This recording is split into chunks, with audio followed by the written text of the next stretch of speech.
कहानियों की श्रृंखला में आप सभी का हार्दिक स्वागत है। आज की हमारी कहानी है कर्मों का फल। बहुत समय पहले की बात है। एक राज्य में एक राजा राज करता था। वह अक्सर सोचा करता कि मैं राजा क्यों बना। एक दिन इस प्रश्न का उत्तर प्राप्त करने उसने अपने राज्य में बड़े बड़े ज्योतिषियों को आमंत्रित किया। ज्योतिषियों के दरबार में उपस्थित होने पर राजा ने यह प्रश्न उनके सामने रखा, जिस समय मेरा जन्म हुआ ठीक उसी समय कई अन्य लोगों का भी जन्म हुआ होगा। इन सब में मैं ही राजा क्यों बना। इस प्रश्न का उत्तर दरबार में उपस्थित कोई भी ज्योतिषी नहीं दे सका। एक बूढ़े ज्योतिषी ने राजा को सुझाया कि राज्य के बाहर स्थित वन में रहने वाले एक महात्मा कदाचित उनके प्रश्न का उत्तर दे सकेंगे। राजा तुरंत उस महात्मा से मिलने वन की ओर निकल पड़ा। जब वह महात्मा के पास पहुंचा तो उन्होंने देखा कि वो अंगारे खा रहे हैं।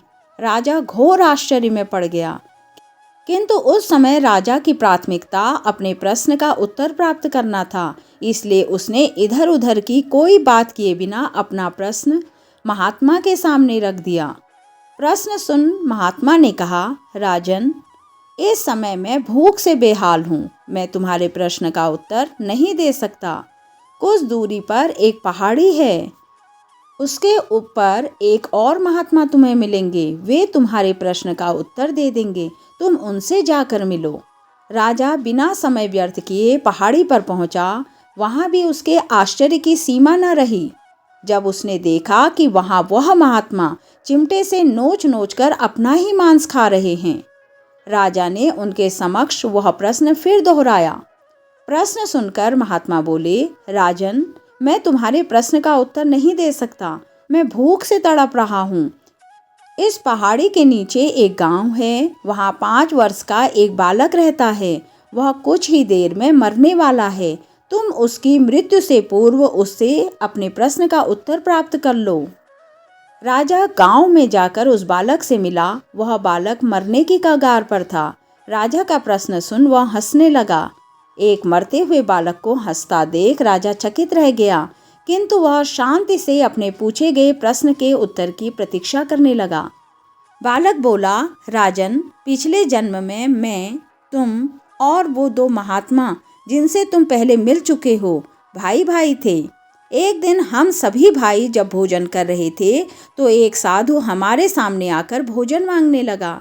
सबसे बड़े भाई ने उससे कहा कि तुम्हें भोजन दे दूंगा तो क्या मैं अंगारे खाऊंगा, और आज वह अंगारे खा रहा है। दूसरे भाई ने कहा कि तुम्हें भोजन दे दूंगा तो क्या मैं अपना मांस नोचकर खाऊंगा, और आज वह अपना ही मांस नोचकर खा रहा है। साधु ने जब मुझसे भोजन मांगा तो मैंने कहा कि मैं तुम्हें भोजन दे दूंगा तो क्या मैं भूखा मरूंगा, और आज मैं मरने की कगार में हूँ। किंतु तुमने दया दिखाते हुए उस साधु को अपना भोजन दे दिया। उस पुण्य का ही प्रताप है कि इस जन्म में तुम राजा बने।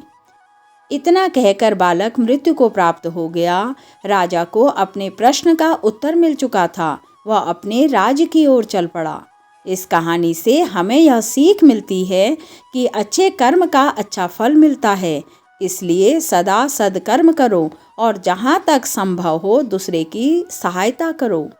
कहानी सुनने के लिए धन्यवाद।